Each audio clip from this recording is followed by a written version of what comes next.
This is Democracy Watch. Mark, we've all seen that now that the House bill compelling the release of the Epstein files is going to pass, that Donald Trump has jumped on board and said basically that Republicans should go ahead and sign on to this thing. At the same time, we also know that a few days ago, Donald Trump publicly told Pam Bondi that she needs to investigate a bunch of Democrats: Bill Clinton, Larry Summers, Reid Hoffman, JP Chase. Do you have any concern that even if this bill passes, compelling the release of the Epstein files, that Donald Trump can then point to an ongoing investigation into Bill Clinton as some pretext to be able to say, well, we can release some of the files, but not all of them, because of course we have this ongoing investigation?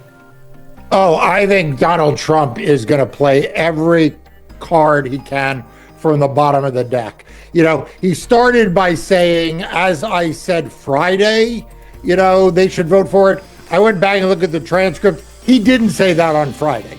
Note that he only says that the House Republicans should vote for this. What about the Senate Republicans, right? This is a bill. It's got to go from the House to the Senate. Why isn't he calling on Senate Republicans to vote for it? And what about him signing it? Has he agreed he's going to sign it? And all of that, Brian, all of that is kind of beside the point, because any moment right now, he could pick up the phone and tell Pam Bondi, just release the files. So he's going to play a number of additional roadblock cards before we get to the point that you're saying, which is he'll say, oh, well, it did pass the House. Oh, it did pass the Senate. Oh, I had to sign it or it was going to be overridden a veto.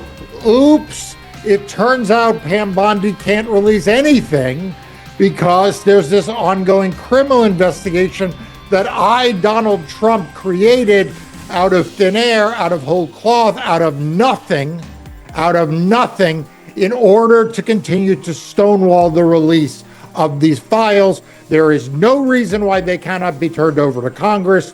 There is no reason they could not comply with the existing subpoena by the House Oversight Committee.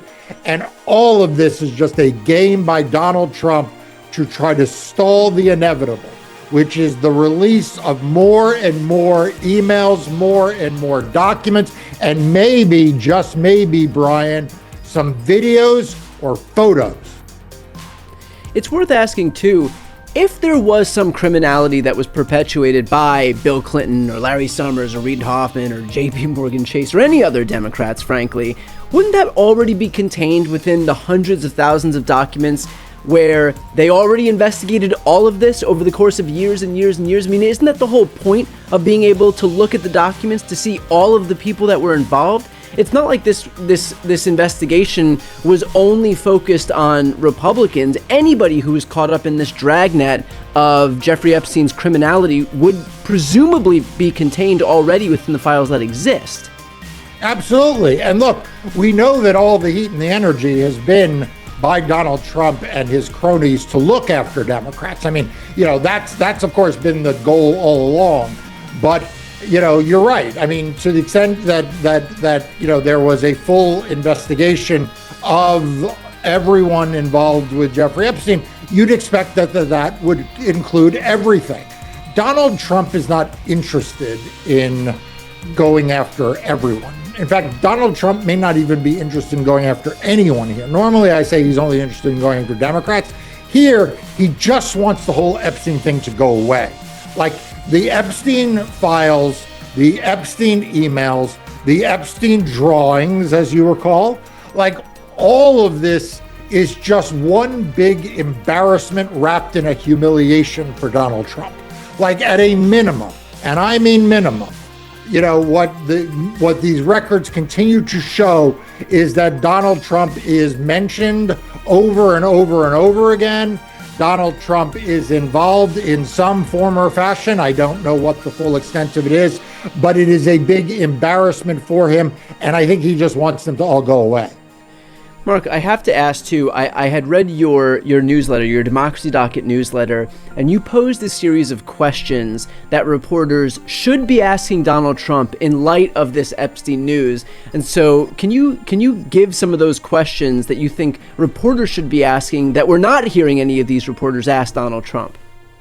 Yeah, Brian, I'm glad you asked. I listed 10 questions that the media should be asking Donald Trump. And of course, they don't ask Donald Trump these hard questions because they want to both sides this, because their parent companies may want some merger or acquisition, or because, well, I'll leave you the rest of it for you to imagine. So here are some easy ones. He says that the House Republicans should vote to release the Epstein files. What about the Senate Republicans?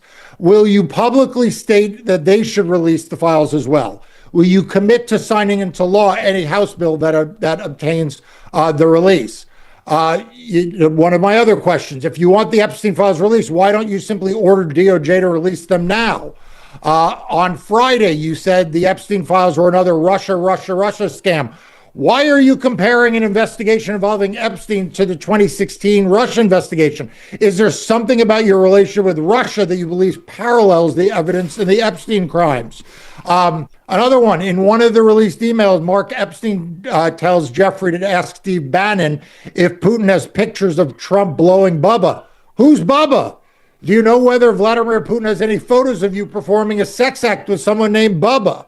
In the Friday Post, you claim records show that these men and many others spent large portions of their life with Epstein on his island. What records are you referring to? Have you reviewed portions of the Epstein files? Are you personally familiar with flight logs or other records related to the island? And I end it with, are you willing to answer these questions and other under oath?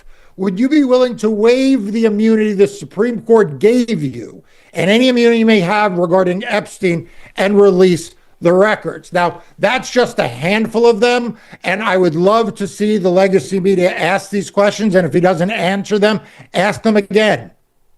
I should note, too, for anybody who's watching, if you're not yet signed up for Mark's newsletter, highly recommend that you sign up. I'm going to put the link to Democracy Docket right here on the screen and also in the post description of this video.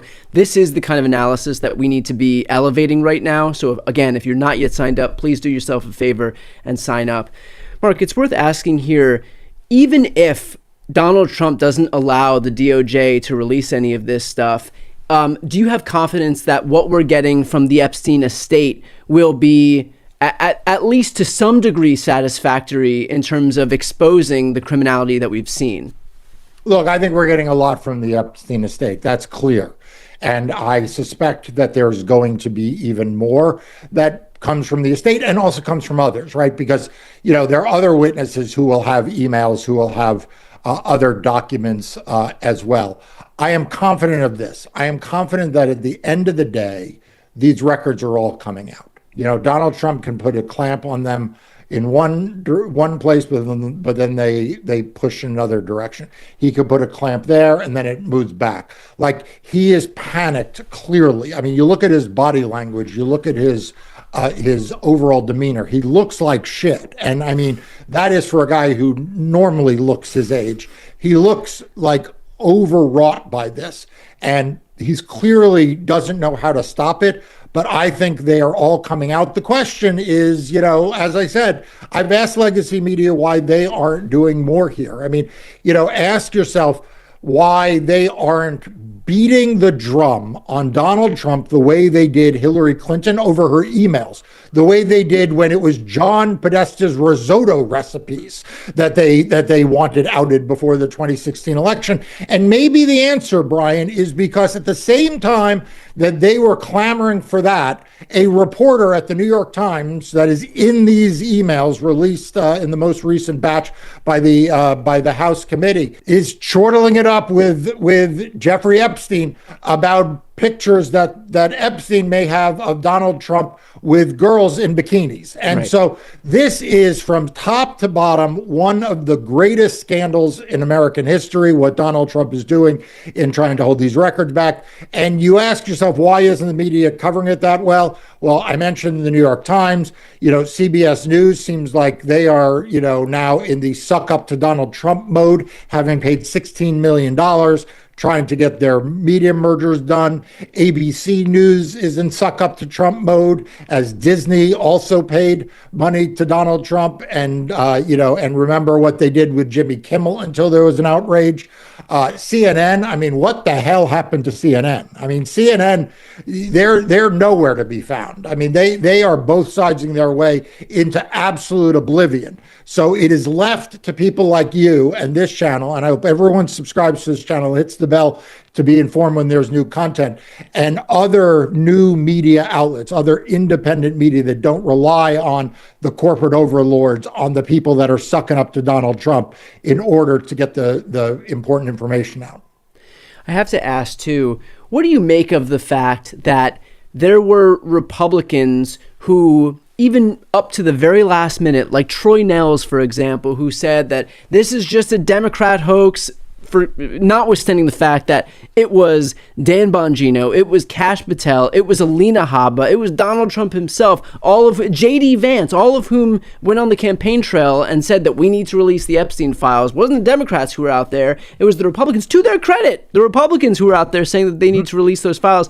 You've got Troy Nehls, who up till the very last minute refused to release the files, but then once Donald Trump came out and said, you know what, as I said on Air Force One, now that I see the inevitability of this thing happening, the Republicans should release this thing. And only then do we have someone like Troy Nehls come out and say, you know what, I do plan on voting for the release of the Epstein files. What does it say that there is not a scintilla of courage only until the moment that you realize that you have political cover from Daddy Trump, even on issues like protecting pedophiles? Absolutely. And it's not just the House Republicans. I mean, where are the Senate Republicans? You know, it'd be nice, by the way, if the legacy media asked some of these Senate Republicans, instead of throwing them softballs about the shutdown, it'd be nice for them to ask them about this. But, you know, where's Susan Collins? You know, where's Dan Sullivan, the senator from Alaska? You know, where's John Cornyn, who's supposed to be some kind of moderate from Texas? Yeah. Right? Where are all these Senate Republicans who claim that they are, independent because they're senators? Why aren't they lining up to say, hey, we want to introduce a parallel bill in the Senate? Because, for this House bill to matter, it has to pass both the House and the Senate and get signed by the president. Now, before we get to the president, it has to get through the Senate. Where's John Thune? Why isn't John Thune saying, I'm going to bring this up right away as soon as it comes over from the House? Right. I'll tell you why. Because the Republicans in the Senate are cowards. They're just as cowardly as the House members are. They're just as bad as the MAGA extremists in the Republican House. I mean, they act like they're somehow different, but they're not. There are only two flavors of Republican politicians in Congress. There is proud MAGA and there's scared MAGA. And sure, there are more proud MAGA in the House and there are a lot more scared MAGA in the Senate. But, we're about to watch as all of those scared MAGA Republicans in the Senate do everything they can to say, I didn't read the bill. I didn't hear about the bill. I don't know what's going on. I never heard this. Well, it's all a bunch of bullshit. So everyone needs to call their Republican senator and tell them to pick this up and make sure there's a vote. And let's finish off with this. Because you're in this space, because I'm in this space, I'm curious what your thoughts are on this idea of Kash Patel and Dan Bongino ever returning back to the world of political commentary after their time in office is over and trying to preserve a modicum of respectability, given the fact that they built their brands on this idea that they were going to be these champions for transparency and accountability. And instead, not only have they not sought transparency, not only have they not sought accountability, they are involved in the very effort to suppress these files that those guys themselves had condemned for so long while they were raking in tons of money as podcast hosts, only up until the moment that they became the very thing that they claim to hate. Yeah, I mean, what's not clear is whether the greater tragedy of this is how absolutely unprincipled they are or how much their followers were misled. right? I mean, like on the one hand, if this was just about these two people who will go down in history as villains, as cowards, as people who, when their country needed them to stand tall, they instead became part of this administration and bowed down, compromised all their principles. If that was the worst of it, it would be easier to take. But the fact is, there were hundreds of thousands, if not millions, of Americans who listened to them, who paid money to advertisers and others to support them. And they have all now been, victimized and misled. Because, as you say, a lot of those folks wanted the Epstein Files released for the right reasons. They wanted to find out who were the powerful men who were taking advantage of these girls, along with Jeffrey Epstein. And to the extent that those people were then victimized by unscrupulous podcast hosts turned Trump sycophant government officials, it makes it even worse. We'll leave it there. Again, for those who are watching right now, to support the invaluable work that Mark is doing, not just in the media space, which could not be more important, but also ground zero in the courts where it matters most.